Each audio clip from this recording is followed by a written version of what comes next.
Sound take 7 action. सबसे पहला सवाल सांसद जी आपसे है। भारतीय जनता पार्टी की सरकार क्रेडिट लेने में ज्यादा ध्यान रख रही है, इस पर आपका क्या जवाब है? वो कह रहे हैं कि दाऊद को लेकर आओ। देखिए, हम सिर्फ क्रेडिट की बात नहीं कर रहे हैं। कांग्रेस की सरकार में डिसक्रेडिट कितना किया जाता था।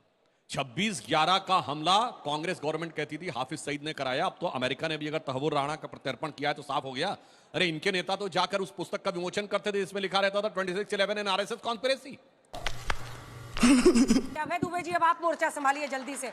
अब देखिए, बीजेपी आरोप लगा रही है कि आप लोगों ने इस वक्त कोई एक्शन नहीं लिया, एक डिप्लोमेटिक नोट तक नहीं भेजा गया कि तहव्वुर राणा को वापस इंडिया लाया जाए। और मैं तो एक न्यूट्रल व्यक्ति की तस्वीर आपके सामने रख रही हूँ। ये किताब है, ये बराक ओबामा की किताब है, और इस किताब अ प्रॉमिस लैंड में ये पैराग्राफ भी येलो में है। और वो पैराग्राफ ये कहता है कि मनमोहन सिंह को इस बात का डर था, पूर्व प्रधानमंत्री को, कि एक मुस्लिमों के खिलाफ एक भावना लोगों में जाग रही है और इसका फायदा मुख्य ऑपोजिशन पार्टी, विपक्षी पार्टी बीजेपी को होगा, इसीलिए उन्होंने कुछ नहीं किया।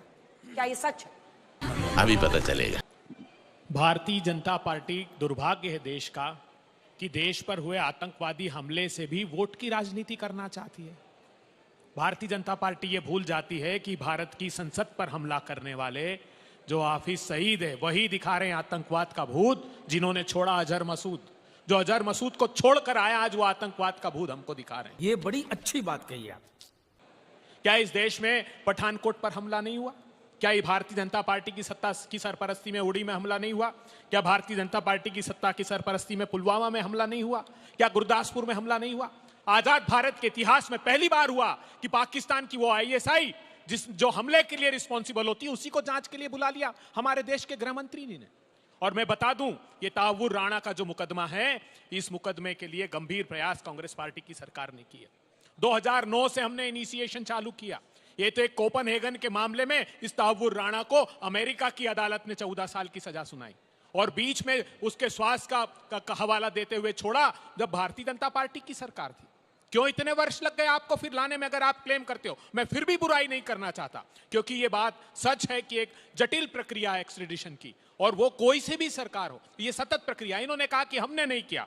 अरे हमने जब 6 एयर स्ट्राइक की हमने पाकिस्तान में घुसकर, हमने कभी उसको सार्वजनिक रूप से प्रचारित नहीं किया। ये मैं नहीं कह रहा हूं, ये भारत के उस समय के थल सेना अध्यक्षों ने ये बात कही बाद में टीवी के इंटरव्यू में। लेकिन एक नीति थी देश की। मैं आपको सिलसिलेवार गिनाना चाहता हूं। भट्टल सेक्टर पुंछ में जून 19 2008 को, शारदा सेक्टर अक्रॉस नीलम वैली अगस्त 30 सितंबर 1 2011 को, स्वानपात्रा चेक पोस्ट जनवरी 6 2013, नाजीपुर सेक्टर 27-28 जुलाई 2013, नीलम वैली अगस्त 6 2013, एक के बाद एक सर्जिकल स्ट्राइक हुई।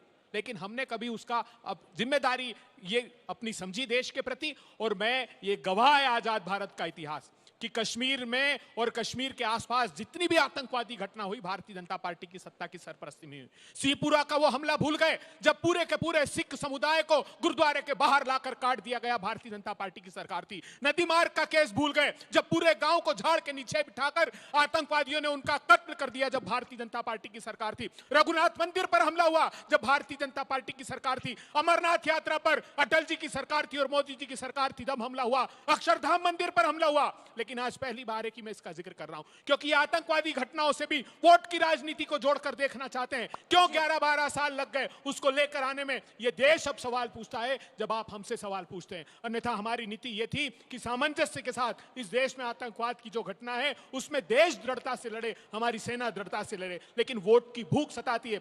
क्या बात है सर, क्या बात है सर। एक बार बोलिए ना, जाकर आए। हमारे जो पीयूष गोयल साहब कह रहे थे कि यही वो बंबई है जहां हमला हुआ, तो साहब आप भी होकर आइए ना पुलवामा में और बताइए खड़े रहकर कि आज तक उसकी जांच नहीं कराई।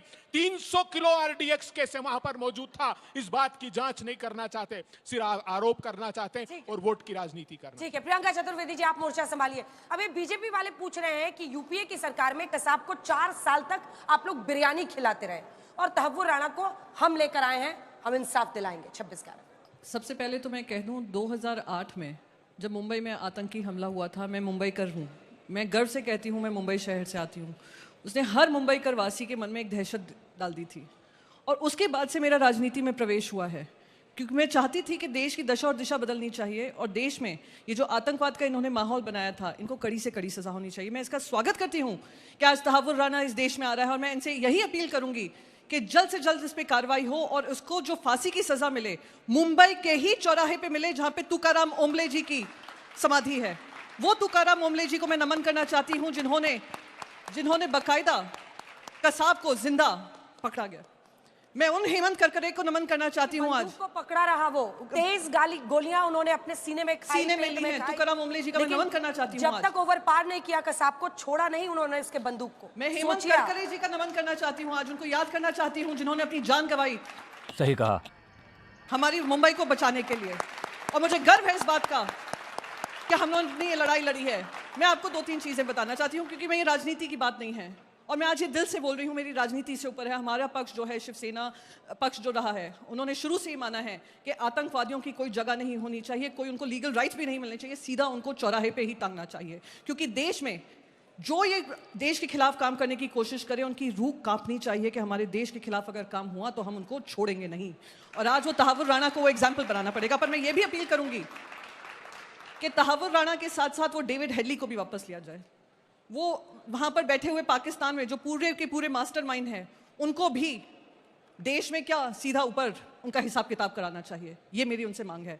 पर एक चीज़ यहाँ पर कहूँगी, पीयूष गोयल जी ने कहा हमने बिरयानी खिलाई, इन लोगों ने बिरयानी खिलाई और 4 साल लग गए। तो ये एक हेडलाइन न्यूज़ है।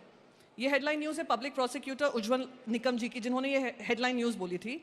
उन्होंने कहा Kasab never asked for biryani, we fabricated it, उन्होंने कहा है।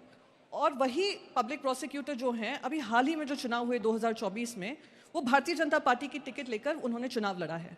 तो ये बात बार बार जो पीयूष गोयल कह रहे हैं वो सरासर गलत है और उसका खंडन करना मैं मानती हूँ जिम्मेदारी है। दूसरी चीज़ मैं यहाँ पर कहूँगी, अभी बैरक ओबामा क्या बोल रहे हैं, अब हम यूएस प्रेसिडेंट बताएंगे कि देश कैसे चलना चाहिए, उस पर मैं इत्तेफाक नहीं रखूंगी। ये बड़ी अच्छी बात कही आप।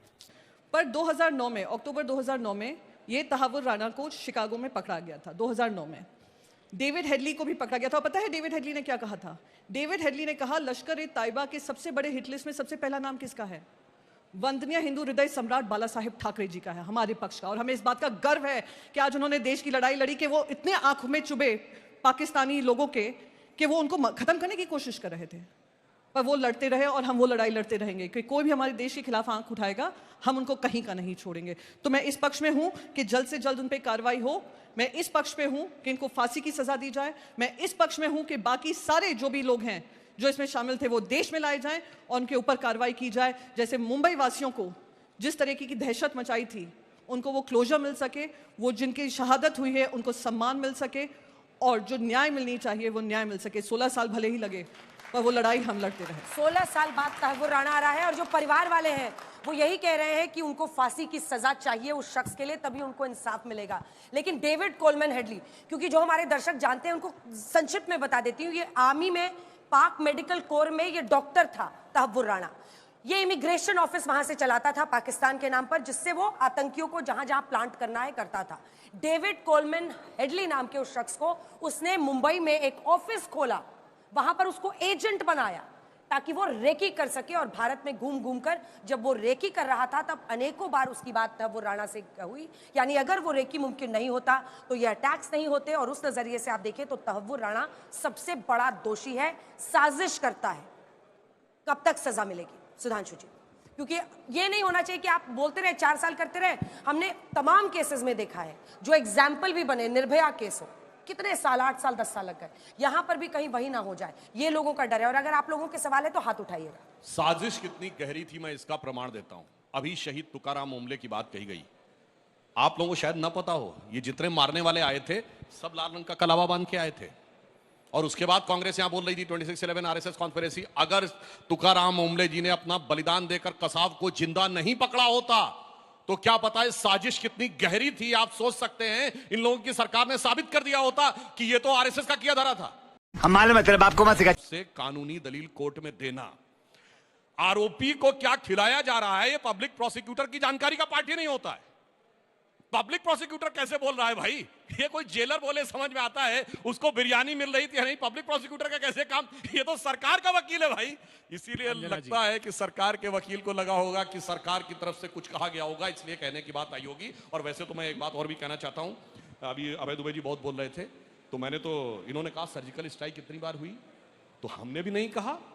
आर्मी के डायरेक्टर जनरल मिलिट्री ऑपरेशंस ने अनाउंस किया था।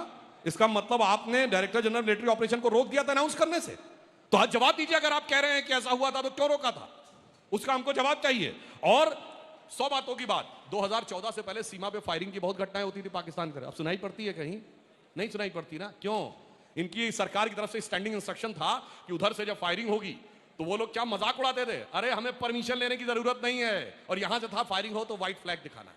हमारी सरकार बनी, बीएसएफ कंट्रोल करती है, होम मिनिस्ट्री के अंडर में आती है। वहां से आया रिस्पांस कि साहब फायरिंग हो रही है, तो कहा साहब हमें तो स्टैंडिंग ऑर्डर ये है कि व्हाइट फ्लैग दिखाना है। तो यहां होम मिनिस्ट्री से जवाब गया, मैं मोदी साहब से गुजारिश करता हूं। अंजना जी, दुबे जी, ये सफेद झंडे की बात कर रहे हैं, अभी तो विदेश मंत्री बिरयानी खाकर आए पाकिस्तान में जाकर, पाकिस्तान के प्रमुख की मेहमान नवाजी देखी उन्होंने। आईएसआई अभी देखो, अभी सुनो आप मेरी बात, अभी कह रहे थे कि आईएसआई दोषी। भैया आईएसआई को पठानकोट में कब बुलाया था बताइए ना? 2016 में। अगर उस समय आईएसआई आतंकवाद की घटना के लिए जिम्मेदार थी तो 2016 में पठानकोट के हमले के बाद इन्होंने बुलाया। मैं पूछना चाहता हूं साहब, हेमंत करकरे जो इस देश के शहीद हैं, जिन्होंने हर संभव कोशिश की उस आतंकवादी घटना को रोकने की, क्या कहा भारतीय जनता पार्टी के एक सांसद ने? उन्होंने कहा मेरे श्राप से मरा है वो। इससे ज्यादा दुर्भाग्यपूर्ण बात हो सकती है? भारतीय जनता पार्टी का एक सांसद वो हमारे शहीद के लिए कहता है कि उसके श्राप के कारण मृत्यु हुई। मतलब आतंकवाद की आप लोग घटना। तहव्वुर राणा को क्यों नहीं ला पा रहे थे? सर एक सिंपल सवाल है, आज राणा पर में जवाब देना एक चाहता हूं। मिनट अंजना जी, रुक जाइए। कोपनहेगन के एक मामले में अमेरिका की अदालत ने 14 साल की सजा सुनाई थी।